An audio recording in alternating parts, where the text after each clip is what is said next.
Yet. Now through January 28th, you can earn a $20 Plus Up reward when you spend $100 or more on select products with your Wellness Plus card. Just look for the buy and save symbol on participating products throughout the store and circular. Start the year off with better savings at Rite Aid. Resolution Rewards is another way Wellness Plus saves you more.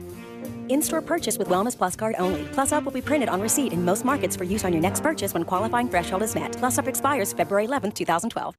The views of this program are not necessarily the view of KJLL Radio, its management, or its sponsors. The host is solely responsible for its content. Enjoy! The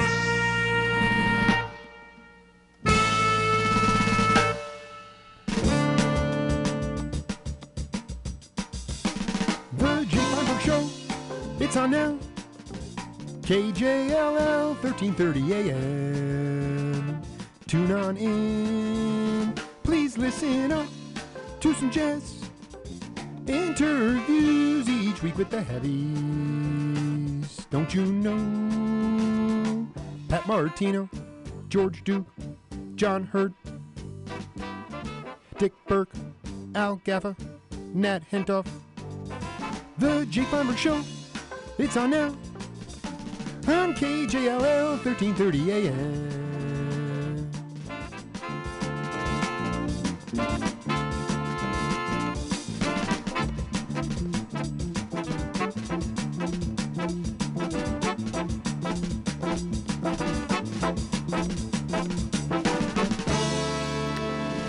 Stepping my way into town today. Welcome everybody to the Jake Feinberg Show inside the studios of KJLL 1330 The Jolt, and it's great to have you all on board. My guest today is a woman who was at the forefront of psychedelic folk music. From this host's perspective, this means throaty vocals with a punchy mix with conga drums, acoustic bass, trippy wah-wah guitars, and a trap set. The setting also lends itself to the atmospherics, the Village Gate, the Bitter End, and all the other roots clubs that were prevalent during the early 70s. My guest had a peer group that was unparalleled in music history. Curtis Mayfield, Jimi Hendrix, Gil Scott-Heron, Joni Mitchell, Herbie Mann, Lottie Golden, and Diane Steinberg. Still, my guest was raised with the soul of the koto and continues today blending her blues-driven music with a mix of traditional East Indian raga in her latest album, Mystic Bridge. Ellen McIlwaine, welcome to the Jake Feinberg Show. Thank you. Nice to be here. It's nice to have you on board. I wanted to ask you, you were adopted by missionaries when you were 2 years old. And no, it was before I was born. I was up for adoption. I was born in Nashville, Tennessee. I was 5 weeks old when my missionary parents got me. And you moved to Japan when you were 2 years old. That's it. And your adopted parents were not shy about exposing you to the world music at that time. I was hoping you could talk about their philosophies first as missionaries and then as parents. Well, I think that, my father was born in Japan, so it was natural for him to go back. I think he lived to be 92, and he probably spent 75 years of his life in Japan. And one of his favorite stories, I should just tell you this really quickly, one of his favorite stories to tell, I don't remember it because I was only about 3 or 4, but he said I would never speak Japanese to him. You realize he was born there, spent most of his life there, and I went when I was 2, so it's like my second mother tongue. I would never speak Japanese to my father. And so one day we were outside and in the yard, and his friend Soga-san, who used to work with him, was there. Soga-san was he worked with the mission like a financier, and he was also a close friend of my dad's, and about 20 years younger than my father, maybe something. Anyway, that we were all outside, and he said, Soga-san, please ask Ellen, why won't she, and this is all in Japanese, why won't she speak Japanese to me? And Soga-san said to me, why don't you speak Japanese to your father? This is all in Japanese. And I said, Touchan wa gaijin da. And that means, my father is a foreigner. Wow. So it'll give you an idea when you're a little kid, that's your perspective. But my parents were not really into music. I went to a Canadian school. I was so fortunate I had a great education there called Canadian Academy in Kobe, where we lived. And we had 200 students, kindergarten through grade 12, and we had 28 nationalities.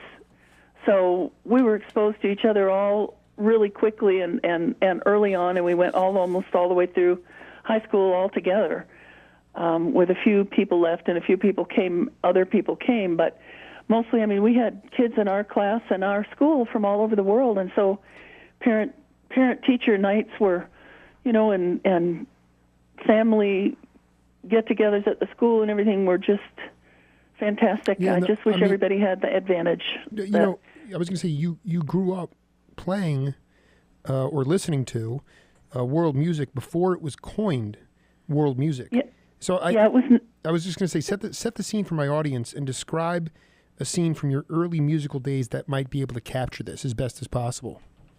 Well, on public radio in Japan, there was Ray Charles, Professor Longhair.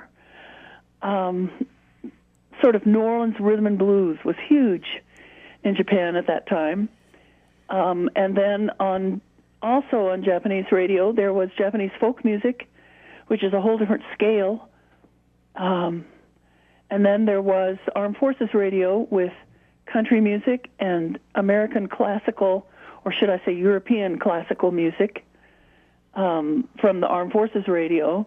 And then, like my math teacher was from India, and so we were introduced to music from India. There were kids in our class from Iran, Iraq, all over the world. So we were exposed really, at least I soaked it in like a sponge, because music is sort of, I don't know, it's like I have a third arm and it's music. Right, exactly. But, it sort of it all went in there, so that when I tried out in high school, we had a choral group in high school, and we also sang at the church on Sundays. It was Kobe Union Church for any denomination, any Christian denomination. They were all together. It wasn't a Catholic church particularly. I think there were some of those, but this was just everybody else.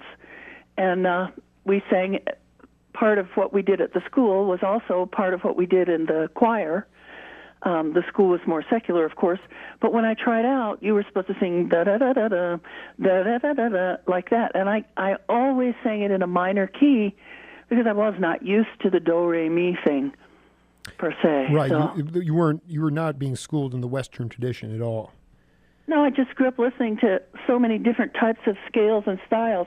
I did, however, my parents bought a piano when I was 5 because they wanted to sing hymns every morning when we had prayers at the house, and every afternoon I played Ray Charles rock and roll and stuff like that. I loved that sort of New Orleans barrelhouse piano. I loved it. Do you this is kind of a heavy question. I wasn't expecting to get into it this early, but do you going back to art school and winding up in Hotlanta, and then your previous experience in Japan at this international school, when did you start, if ever, believing in timing or faith or both? Probably always. I don't know about timing. I know that I've been very fortunate. I guess I'm more, because I was exposed to so many religions and philosophies growing up. My father's religion never took with me. I respect religion, whatever it is, whatever people believe. I think if there is some sort of a supreme being or a power of the universe, I don't think it cares what we call it, as long as we take care of each other and we take care of the earth and try to live a good life. And I really believe my father, it's really interesting, he was quite a fundamentalist, but if you pushed him, he thought the most important message in the Bible was, for God so loved the world. So right. I think that is the basic message, but I'm more comfortable in a Buddhist temple in Japan. Here, there's a Buddhist temple here. I have friends in Calgary, but they do everything in English. And I'm more used to the wonderful surroundings. Gosh, the temples are just gorgeous in Japan, and the praying is in Sanskrit, so it doesn't offend anyone, not me anyway. I don't know what they're saying. They could be saying women have to cover up their heads and do what men say, but they're not. Of course. I don't think, but I don't have to. I don't know. I like churches better when nobody's in them. I think it's that spirituality is what counts. Yeah, I think that's the name of a new song of yours, Churches with Nobody in Them. I mean, that's a great, I agree with you, going in and the aesthetic beauty of it and the peace inside of it. I do think with fundamentalist preachers or ministers, people like your father, once you peel back those layers, you find a lot of commonality. It's just they are bent on these sort of ideologically driven things. I'm talking more about Western culture now, especially in Christianity. And it's not flexible, which doesn't allow us to really have any real productive debate. But I don't want to get into this is not about religion, Ellen. What I can tell you is this, is that a year and a half ago in Taiwan over the summer, I can't really speak a lot of Chinese. My wife is Taiwanese. My daughter speaks both. So in the back of the car, one of my few solaces was able to listen to my iPhone, be able to listen to the tunes that I downloaded. And I had stumbled across a couple of really, really crazy albums that you did on Polydor, and from the early 1970s. And there's this one tune that my daughter got a toehold on, so to speak, and it became her favorite song. And she is in studio. She's only 6 years old, and she's drawing all these pictures. But she wanted to come into the studio today because she was quite blown away that I was going to be interviewing you. And let's take a listen to the song, come back, and we'll talk about it, okay? Okay.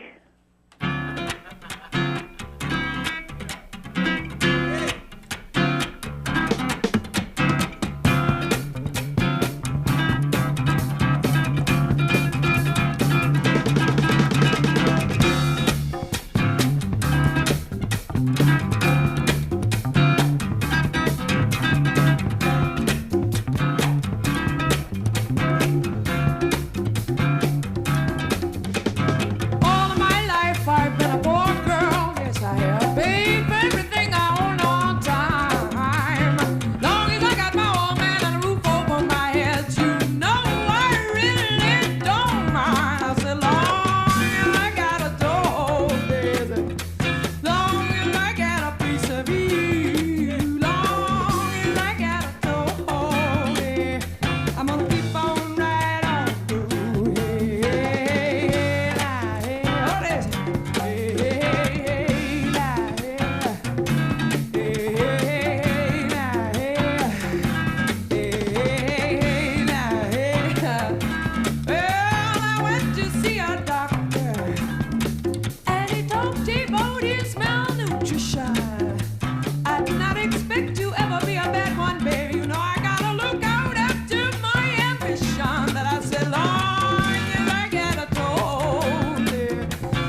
Ellen, before we get back, Hannah, why do you like that song?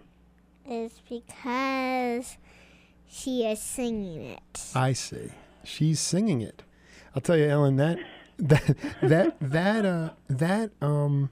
track is so amazing because I know it's a live track because you're I hear you laughing. I mean, you guys are having just such. It is, yeah. And Don Moore is the bass player. I still know him. He was in a group back then with his brother Jerry Moore. They were called the Children of God. You can see them. You can find them on YouTube and Facebook too, I think. But gosh, we played together for years and years, and this was really sort of after we'd been together for a couple of years. We played together up in Woodstock, where we lived in New York, out on Pan Copeland's Field. We did the original Woodstock festivals, which were called the Sound Out, and we just sort of this was live, except for the trap drum. Yeah, track. well, no, this is one of those things in history that just please tell the story because it's a legendary one. This is so amazing. Now that not only somebody like Jerry Schoenbaum would get into this, he was just amazing. He had the best ears, and he was really the bridge between the jazz people and the front runner, psychedelic, whatever folk you said people. Yeah. And he really was the bridge, Jerry was. And is he still around put or stuff no? together that most other people wouldn't. And Peter Siegel was the hands-on producer, and Peter and Jerry did this together. So Jerry said, we listened to the track, and he said, you know what, we need trap drums on here. And so he looked around, and of course, he knew Billy Cobham. And we couldn't put Billy Cobham's name on the album because he was signed to some other, not Polydor. He was probably on Atlantic. Yeah, and so he wasn't allowed to appear anywhere else, so we couldn't say who it was. But Billy Cobham, bless his heart, with his perfectly articulate ear for time and everything, went right in there and nailed it. So you didn't have a trap drummer at all on that album? No. We were just live. That was just live in a club. And you were playing with just a conga player? It was Billy Curtis, who still, I believe, lives in Woodstock, New York, and Don Moore on bass and me on guitar, and that was it. What a class! And I'll tell you, there's another Hermiston. Is that what it's called? The Weird of Hermiston. Oh, and I was unable to download that track. That is a beautiful. Just a beautiful ballad, and it just strikes that sort of. Also, what I wanted at one point you yell for was it Willie, somebody else to come in and start doing the scat singing with you. Who at one point you yelled somebody's name, you called out for somebody to come in with you towards the end. I don't think it was a name; it was just calling out. I've always done that sort of scatting calling business. And it was Don Moore to come in and start singing the harmony part with me. Don Moore is a filthy bass player. I mean, he's wonderful. I mean, that stuff that he's playing is like. Blah, blah, blah, blah. I mean, I love. Oh yeah, he's great, and he sings. He was on the road for a while with Harry Belafonte. Up from the Skies, the Polydor years. What was happening in the music industry, and what was happening with you personally at that time? Because you were really, flowering at that point, for lack of a better term. Well, I think partly what happened was, after the 2 albums I did on Polydor, I was really fighting for artistic control. I had more tunes that I wanted to do and more experimental directions I wanted to go in, and it was difficult I had a hard time with people who, and of course I wasn't in the business as long as they were, but they thought it should go a certain way, and I thought it should go another way. So I ended up going to Canada and made an album up in Montreal with some of the members of a group called the Villemard Blues Band, which was like 4 bands all put together. They would play all together. I'm telling you, it was impressive. Or they would play in their cells, but they were all part of the Villemard Blues Band. And some of them, the bass player Bill Gagnon and Michel Séguin he still is a wonderful conga player. So we recorded an album in Montreal, and I don't think it ever got through to the States. I don't think there's always been, now it's better, but stuff that came out of Canada somehow didn't come through to the States back then. Now there's more. It's a hard to find LP, the live one from Canada. That's a hard one. Well, I can sure send you, I think I did send you a copy. No, we have cuts on that. I'm not going to let you get away this easy though. Talk a little bit about what you wanted to do personally, artistically, and what the industry, because the industry changed. This was the point where the industry changed. And what you know, in our remaining time before we go to a hard break here, talk a little bit about what you wanted artistically and what they were trying to kind of force you to do. Well, I think musically, I let the music play me. I hold the guitar and open my mouth, and all of that stuff that you hear comes out, and that's all the stuff that I've ever... If you listen to those call-out things that I do, that kind of stuff, that's all from listening to foreign languages and listening to maybe music from West Africa, music from... It all comes out. And I think we do a disservice if we don't follow it. And I think a lot of people who play jazz, and I'm not talking about smooth jazz, okay? Please don't say that word. People who play jazz know about that. It's always you take the skeleton and you put the meat on it in a different way every time. And you fool around with it. And sometimes you discover it's got other stuff happening over here. And if you don't allow yourself to do that, you're short-sheeting the music, and you might as well play the same thing over and over and not do anything different. And just, I just think really, and even in the beginnings when big rock bands were coming out, they still did that. There was still a certain amount of, a lot with some, of improvisation. And I think when you lose that improvisation, it becomes the way some people view classical music. It's written down, so they're only going to play it the way it was written down. I can tell you as a musician, no musicians who wrote that did that exactly the way it was written down. I suppose they were trying to get other people to play it, if it's a big symphony or something. But if I don't think Vivaldi played anything exactly the same way every time. I don't.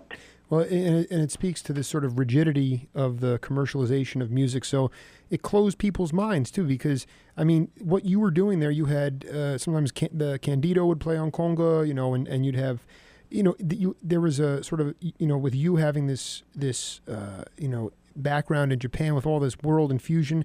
I mean, it was multi-ethnic, and it was open-minded music, and it was stuff that was accessible for all different types of people.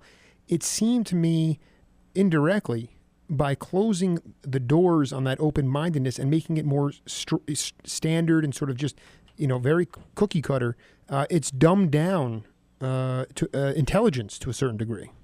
It's severely limited everything. I don't think it's the intelligence has suffered. I think what people have at their fingertips has shrunk. Ellen, you know what? I want you to expound on this. I don't want to rush through this. Okay. We're going to go to a break. We're in studio with my daughter, Hannah. We're talking to legendary guitarist and singer, artist Ellen McIlwaine. We're going to take a short break, come right back on the Jake Feinberg Show, KJLL 1330, The Jolt.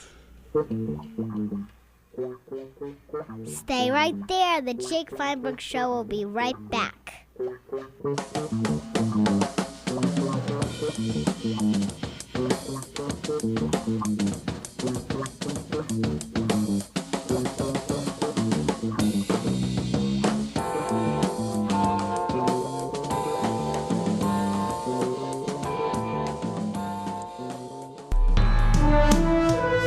CNN Radio, I'm Shelby Lynn.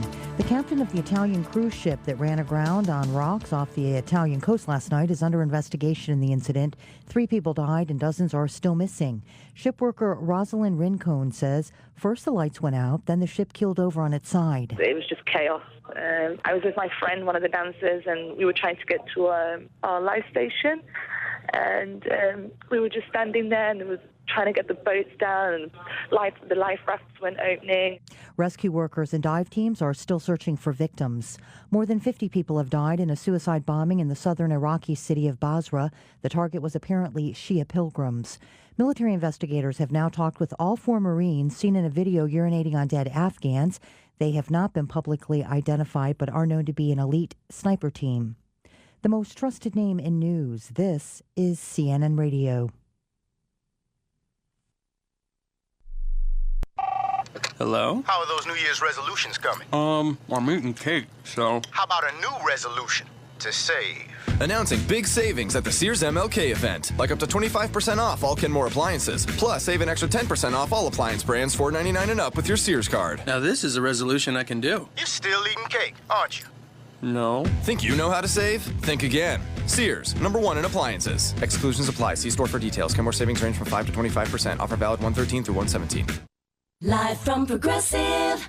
Flo again, talking about something dear to my heart. Saving money. And we have Marcy. Hi, can I really find other car insurance companies' rates on Progressive.com? Sure can. It makes rate shopping fast and saving as easy as pie. Oh, it's gotta be easier than that. Ever tried making a pecan pie? It can get soupy. Visit Progressive.com to compare rates and start saving today. Progressive Casualty Insurance Company and its affiliates, Mayfield Village, Ohio. Comparison rates not available in Massachusetts and certain other states or situations. Prices vary based on how you buy. Motorcyclists often seem rather intimidating. Rough and tumble, real bad mamma jammers. Little do folks know they can actually be quite sensible, especially if they insure their motorcycle with Geico along with their car. Geico's multi-policy discount could save them quite a bit of money. Did I just say bad mamma jammers? Do you ever say something and think, I wish I'd never said that? This is one of them times. Call Geico or visit geico.com today to see how much our multi-policy discount could save you.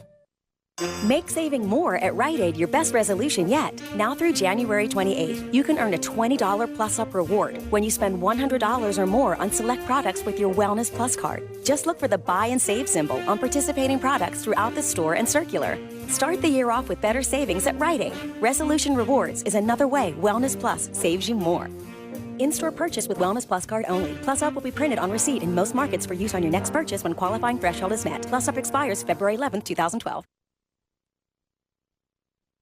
Want to know that when you're insuring valuable goods, you have an agent you can trust. Craig Pretzinger is that agent. For auto, home, and life insurance, the Pretzinger Agency is Tucson's most honest and flexible insurance company. Have off-road vehicles or motorhomes? Pretzinger can cover that as well. Pretzinger Agency at 299-5810, located across the street from Sullivan Steakhouse on the southwest corner of River and Camp. Trust, compassion, and service. The whole package at Pretzinger Agency. Call 299-5810 or text QUOTE to 602-459-5533 to receive a no-obligation quote. Folks, this is Jake Feinberg. When it came time to decide where to buy my daughter a piano last year, the choice was easy. We got it at Hackenberg & Sons Piano Company. Located at 4333 East Broadway Boulevard, Hackenberg & Sons is Tucson's longest-running family-owned piano business. Run by 3 brothers and a son, they pride themselves on superior instruments and customer satisfaction. It's why they've been around so long. And it's why their pianos are used at the University of Arizona, Pima Community College, and many other prestigious institutions. So whether it's for your child, business, or yourself, when you buy a piano, make sure you go to Hackenberg & Sons. It'll be the beginning of a long-lasting partnership. For more information, visit them at hackenbergpiano.com.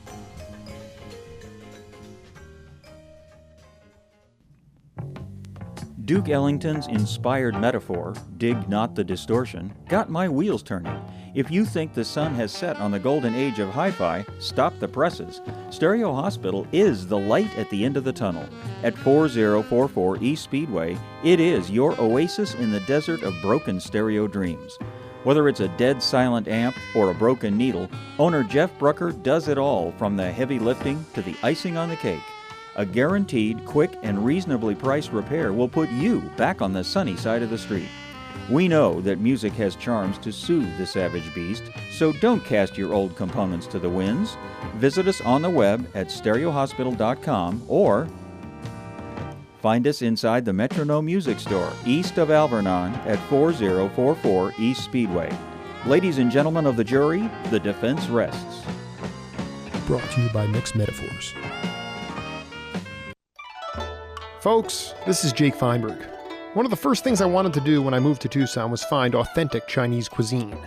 After a tip from the Chinese Student Association, I headed over to Badar Chinese Restaurant. Well, it's been 7 years, and I have never looked back. Located at 7321 East Broadway Boulevard, Badar has been a family-run operation since 1992. The award-winning chef produces succulent dishes from sizzling ginger chicken to salt and pepper shrimp. The thing that separates Badar from the rest is that the chef procures ancient oriental dishes with the exotic island flair of Taiwan. Most importantly, there are no gimmicks or razzle-dazzle at Badar. You won't find any flat-screen TVs or karaoke machines. Badar is a place to go enjoy good food and spend time with your family. It exudes peace and tranquility after a long week of work. So come down and check out Badar Chinese Restaurant. Hong Hao Chu. It's that good.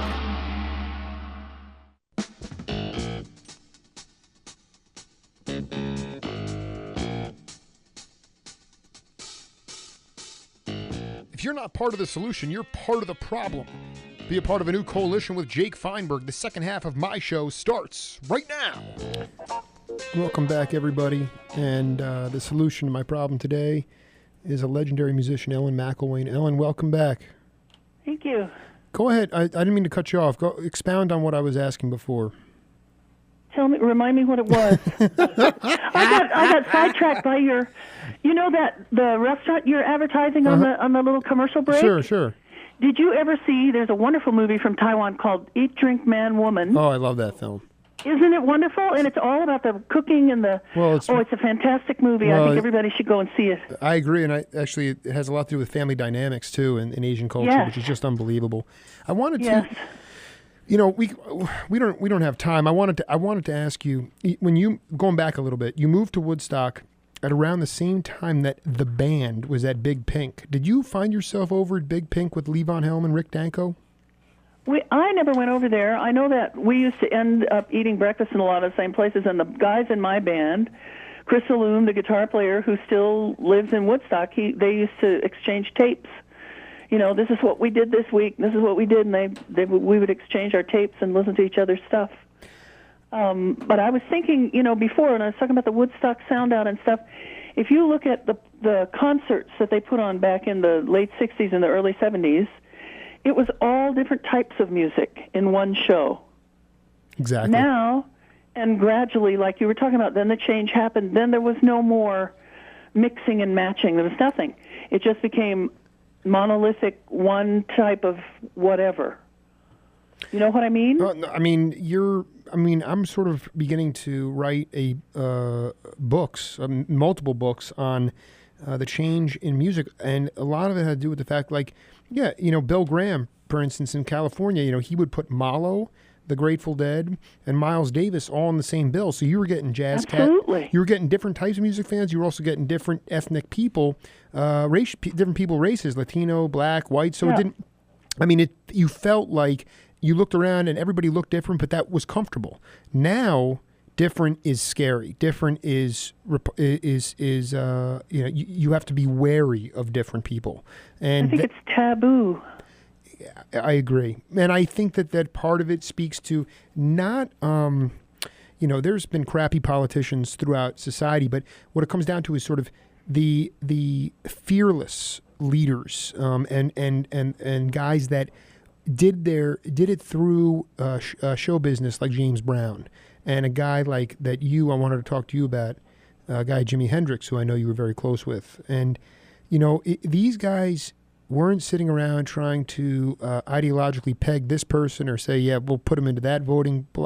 Those guys went out and just worked their butts off, and played for the people, and they were sweating at the end of but they set an example for everyone that no matter who you were, if you worked hard and you loved what you did, you could make a decent living at the end of the day.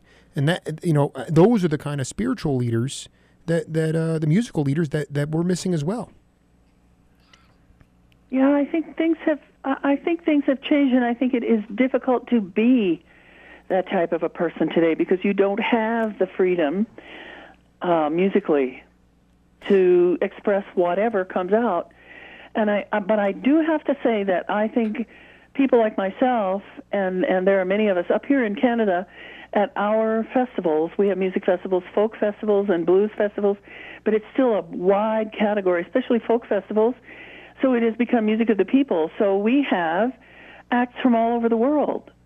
Some of our festivals are opened by First Nations people who live here, who do a procession through the audience, and there's hoop dancers. There's all sorts of, everything is together here, and it's appreciated for where it's from. And some, I've done workshops where, I did one workshop where there were 2 gentlemen from India who spoke English, then there were 3 gentlemen from Mali who spoke French and other languages, then there were 3 gentlemen from Morocco, and myself. I'm the only white person and the only woman. And, of course, somebody with fluffy red hair and a acoustic guitar, they were all probably thinking, oh, what is she doing here? But I was I was hosting the workshop, so I introduced everybody, and we got to my part. I hope you got to listen to it. I wrote a song called Sittu, which means grandmother in Arabic, and it's got soprano sax and everything on it. But just live, I just do myself and the guitar, and the guitar is tuned all in one octave, and it sounds like a saz from the Middle East, and it's just a lot of scatting. But anyway, so when they all went around, each person did a song, and when it came to me, I did my song, and they all, their heads went, huh? They all turned, and then everyone played with me. It was a wonderful experience. Well, because it shows you that it's, we're all, I think it was Miles Davis that said music is the language of the soul. And I think Canada has a lot more, the respect for culture is there, and there's no doubt about that. More so here. I mean, I just think the United States in general is losing their credibility when it comes to, multi-ethnic music. It's where is it popular? Canada, and in parts of Europe and in Asia, and we've lost that credibility. But we're not going to focus on. We are building a bridge to the future. We're going to play a track off an album from 1982, Ellen McIlwaine album. Everybody Needs It. Let's listen in, and we'll come back and talk about it. Okay? Thanks.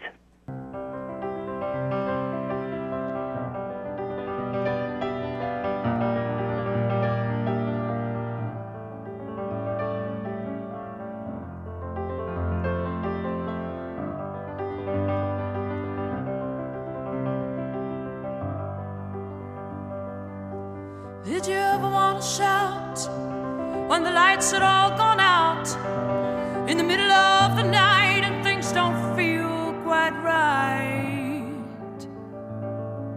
Still you say a single word, even though you know there's no one near who could have heard. Did you ever want to fly like a bird across the sky when you were all alone and no one else was home? Still you said a single word, even though you know there's no one near who could have heard. Oh, yes, I want you every night and every day, but I just don't have the nerve to say please stay. Oh, yes, I need you, but I'll be damned before I'll say all those words that it would take for you to stay. Now you run in silver fields with moonbeams at your heels, and there's no one in the park and your whole street is dark.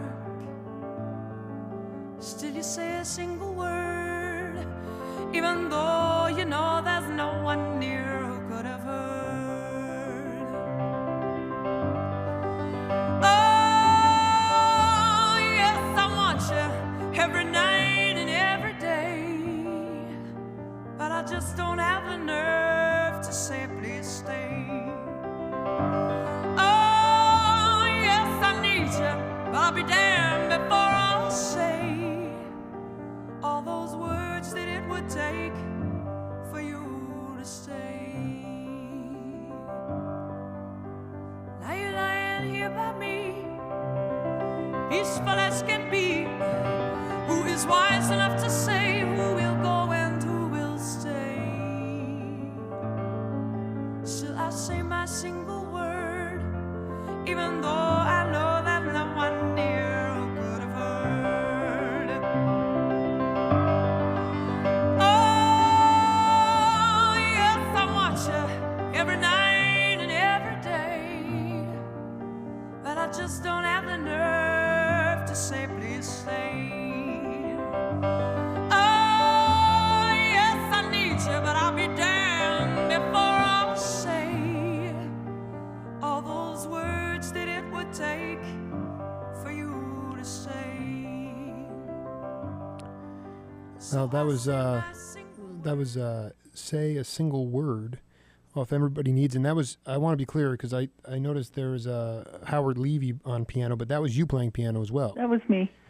You know, yeah, Howard said, Well, I would never use arpeggios. I love it. Listen, but he did that gospel piano on the other tune on. God, which one was it? There was a Tracy Nelson tune, I think. Let me see here. And then Jack Bruce was the bass player, Yeah, and well, when we were. Yeah, what I wanted to do was just piggyback on because that's just a sampling of the diversity of this album. Let's listen to one more track, and then we can come back. Okay. Okay.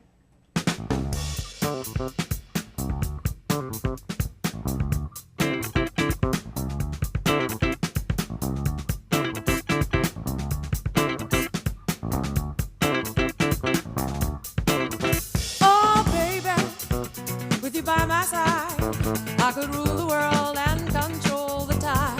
Move mountains, climb the highest tree, just as long as you were standing right here next to me. You make me feel a little higher. You make me feel a little higher. Ain't nothing left to be desired. Ain't nothing left to be desired. Such a treasure, and loving you is such a pleasure. You're the gold at the end of my rainbow. You're all there is, and there just ain't no more. You make me feel a little higher. You make me feel a little higher. Ain't nothing left to be desired. Ain't nothing left to be desired. Ain't nothing left now. You make me feel a little higher.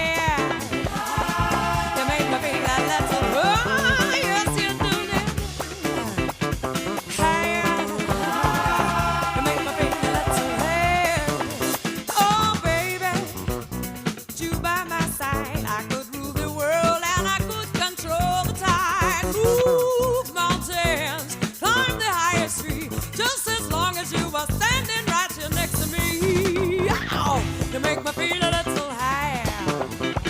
Yeah, you make me feel a little higher. Yes, you do now. Ain't nothing left to be desired. Ain't nothing left to be desired.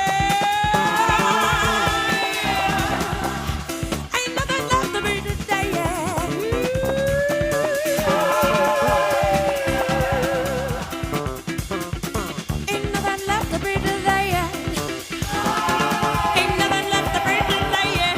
nothing left to be desired.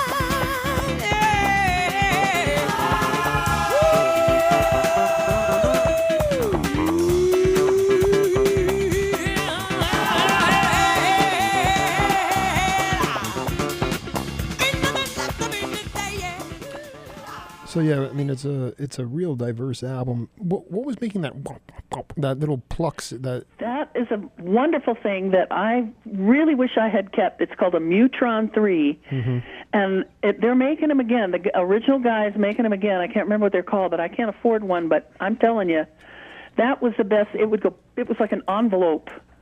You could set it to, when you hit a note, it would envelop the note so it would go bow. Like that. Every time you hit it, it gave the attack.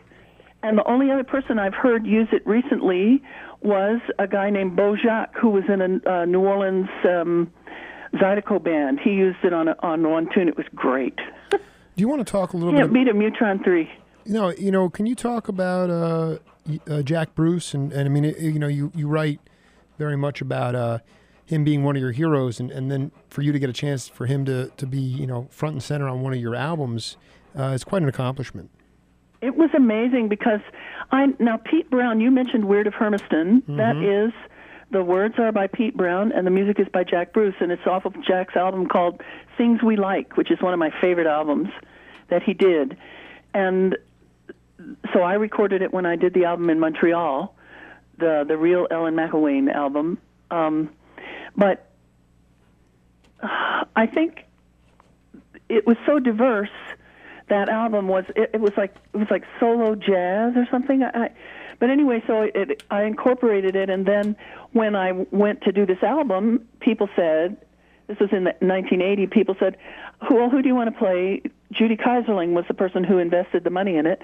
She said, "Who?" And she was my manager at the time. She said, "Who do you want to play bass?" And I said, Jack Bruce. And everybody else I said that to, they said, well, if you can't get him, who would you like to get? You said Jack Bruce. And so I called Pete Brown, and he said, oh, yeah, he knows who you are. He'll do it.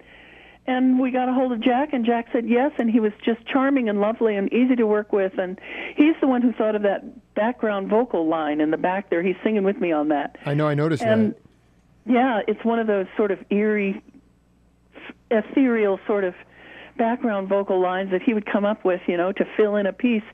But he was just wonderful, and at the same time we were in the studio, that was all done on 8-track. I'm telling you, we went crazy bouncing down the drum tracks and everything. It was not a huge, 16 or 24-track board. It was just 8 tracks. Oh, what I love about the envelope, the technology you were talking about before, is that it fits perfectly into the guy who originally wrote that song, Johnny Guitar Watson. Yeah. It had that bubbling kind of. It was exactly what it was. I just want to, for the audience, 1974, Ellen was featured on Polydor's The Guitar Album, which is an LP that I'm going to have to seek out because I love Polydor. Eric Clapton, T-Bone Walker, Rory Gallagher, and John McLaughlin. Not bad company at all. And don't forget Link Ray. Don't forget Link Ray. We have. I wish we had 8 hours with Ellen McIlwaine. Ellen is still more than productive. She's prolific in her work, and she has a new album now called Mystic Bridge. And we're going to listen to one of her older tunes on Mystic Bridge. So let's take a listen, and we'll come back and talk about it. Okay? Okay.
We the People, but that's not the We the People from Polydor, that's for sure.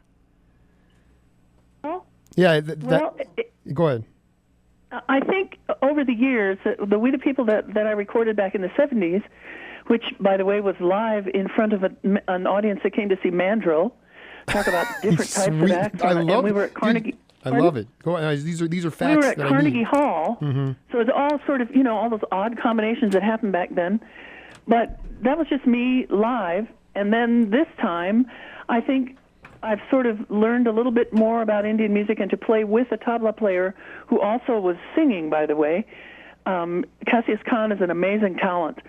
I sort of went slower because when you're young, of course, you jump into everything with both feet. And when you don't know that much about Indian classical music, you jump into everything with both feet. And Indian classical music, their concerts go all night long until dawn. And it builds slowly, slowly. But I know that Ustad Nusrat Fateh Ali Khan influenced so many people. He did that Dead Man Walking track and for the movie. And he really changed everything with what he did was called Qawwali music. And then he came into Western music and did some people have sampled him, and he also did some work with other musicians. I was going to say before, thanks to Peter Gabriel, we all get to hear each other now. But it made a big difference with music. It changed everything. And so we put in We the People, we put the clapping, which is from Qawwali music. I was just going to say, we've got about 2 minutes here. Could you talk about? You're the first artist. I've done over 130 interviews. When you moved up to the West Village in New York, could you talk about how you met Jimi Hendrix and what he learned from you and what you learned from him and your friendship? Well, he came to New York as the main guitar player in John Hammond's band. John Hammond, at that point, didn't play anything except harmonica. He sang and played harmonica. I mean, he could still play, but he didn't do it then. And Randy California was the second guitar player, and he, every night, blew up a wine bottle and took the neck and played bottleneck. And that gave me the idea, well, I can do that. And hanging around backstage with Jimi Hendrix, we both were in New York at that time. We had similar R&B background, me from Atlanta, Georgia, and him from Seattle. Just culturally, we had the same sort of R&B background and blues background. And then there were a lot of blues players around back then that I was fortunate enough to meet. But Jimmy was very shy and very concentrated on music, and I really believe that he had to go to England to make it because there was I think we probably played 2 times, maybe 3 times together on the stage at a place called the Café Au Go-Go in the Village. And the audience was weird. They just kind of sat there. And I think it took me about 10 years to figure out maybe it was because of our different colors, and they were trying to figure out what we were doing besides playing music. And we were just friends, but it was that whole, I don't know, it just felt so weird. But I really do believe that he introduced me to Chas Chandler and said he wants just me, he doesn't want the band. And he said, I feel kind of guilty, but I think I'm going to go for it. Well, Ellen McIlwaine, you were my first female guest on the Jake Feinberg Show, and I wish you continued success in your career. Continue to keep making world music that is full of love and understanding and education. It's vital to future generations like my daughter and my soon-to-be daughter. So thank you so much for taking the time. Enjoy your beautiful day in Alberta.